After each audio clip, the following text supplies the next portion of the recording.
someone who has worked with Chinese companies and Chinese speakers for over 6 years, here are 5 things I'll never do as a Chinese interpreter or a translator. Hello, 大家好，欢迎来到我的频道。我的名字就是 Milayo. If you're planning to work with Chinese companies, save this video because it might save you from making an expensive mistake.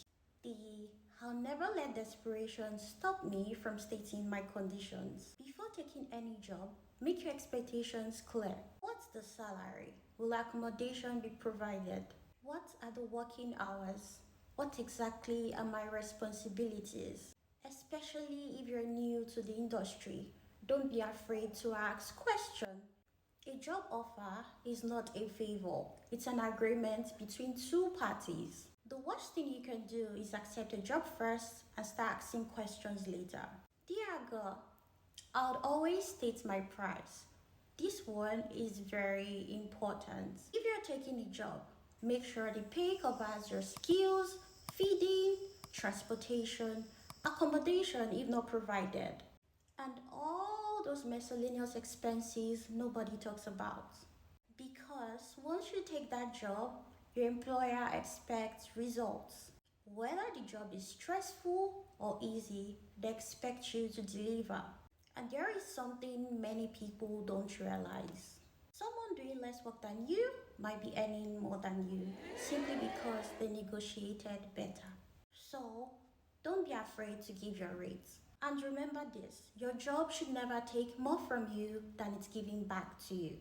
If your physical health, mental health, finances, and personal life are constantly suffering while you are barely being compensated, then it's time to assess the situation. Also, at this age and time, I personally don't believe anyone should be working solely for experience.